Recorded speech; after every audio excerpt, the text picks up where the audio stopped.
தமிழ்நாட்டில் கோவில் அறக்கட்டளைகள் ஆதீனங்களுக்கு சொந்தமான நிலங்கள் 1000 ஆண்டு 500 ஆண்டு 100 ஆண்டுகளாக தொடர்ந்து குத்தகை சாகுபடி செய்து வருகிற விவசாயிகளுடைய விளைநிலங்கள் அபகரிக்கும் நிலை ஏற்பட்டிருக்கிறது.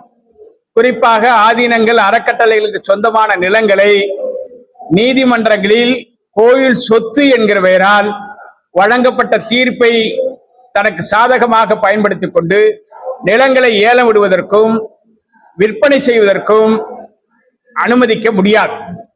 இதனை தமிழ்நாடு அரசு கோவில் சொத்துக்களிலிருந்து பிரித்து காட்டி குத்தகை விவசாயிகளுடைய விளைநிலங்கள் கோயில் சொத்துக்கள் என்கிற பெயரால் நீதிமன்றங்கள் ஏலம் விடுவதற்கோ விற்பனை செய்வதற்கோ அனுமதிக்க கூடாது என்பதை தமிழ்நாடு அரசு கொள்கை முடிவெடுத்து நீதிமன்றத்துக்கு தெரிவித்து விவசாயிகளுடைய குத்தகை உரிமையை பாதுகாக்க வேண்டும். குறிப்பாக தருமபுரம் ஆதீனத்திற்கு சொந்தமான நிலங்கள் தமிழ்நாடு அரசு சிப்காட் அமைக்கிறோம் என்கிற பெயரால் 100 ஆண்டு 200 ஆண்டுகளாக சாகுபடி செய்து வரக்கூடிய சிறு குறு விவசாயிகளுடைய விளைநிலங்களை அபகரிக்க எடுக்கிற நடவடிக்கையை தமிழ்நாடு முதலமைச்சர் தடுத்து நிறுத்த முன்வர வேண்டும். ஆதீனங்கள் அறக்கட்டளைகள் கோவில் நிலங்களை விற்பனை செய்வதை தமிழ்நாடு அரசு கொள்கை முடிவு எடுத்து தடுத்து நிறுத்த முன்வர வேண்டும். விவசாயிகளுக்கு வழங்கப்படுகிற அடையாள அட்டை குத்தகை சாகுபடியாளருக்கும் உடனடியாக வழங்குவதற்கு தமிழ்நாடு அரசு உரிய கொள்கை முடிவுகளை எடுக்க முன்வர வேண்டும்.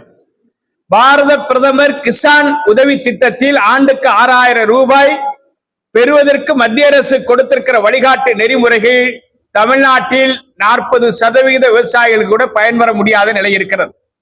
இன்றைக்கு PM கிசான் திட்டத்தில் பயனாளிகள் பட்டியலை காண்பித்து அவர்களுக்குத்தான் அடையாள அட்டை வழங்கப்படும் என்று சொன்னால் எந்த வகையிலும் தமிழ்நாட்டு விவசாயிகளை பாதுகாப்பதற்கு இயலாது என்பதை தமிழ்நாடு முதலமைச்சர் உணர வேண்டும்.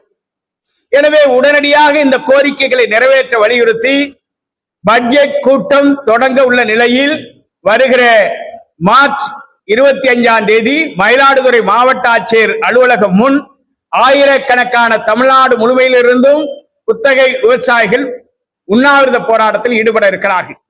அடுத்த கட்ட போராட்டத்தை அந்த உண்ணாவிரதத்தில் அறிவிப்பு செய்ய இருக்கிறோம். இந்த நிலையில் உடனடியாக தமிழ்நாடு அரசு அறநிலையத்துறை ஆதீனங்கள் அறக்கட்டளைகளுடைய நிர்வாகிகள் மூலமாக பேச்சுவார்த்தை நடத்தி விவசாயிகளுக்கு உரிய குத்தகை பதிவை செய்து கொடுக்க வேண்டும் என்று வலியுறுத்துகிறோம். அதற்கான போராட்டத்தை தீவிரப்படுத்த உள்ளோம். துல்லியமாக தினசரி நடப்பு நிகழ்வுகளையும் கல்வி, விளையாட்டு, அரசியல், வாழ்க்கை முறை, மருத்துவம், தொழில்துறை, சினிமா, பொழுதுபோக்கு போன்ற பல்வேறு நிகழ்ச்சிகளையும் உடனுக்குடன் காண கேப்டன் டிவி மற்றும் கேப்டன் நியூஸ் சமூக வலைத்தள பக்கங்களோடு இணைந்திருங்கள். உங்கள் வணிகத்தை கேப்டன் டிவி மற்றும் கேப்டன் நியூஸில் விளம்பரத்தின் மூலம் மேம்படுத்த விருப்பமா? உடனே கீழே கொடுக்கப்படும் எண்ணிற்கு தொடர்பு கொள்ளுங்கள்.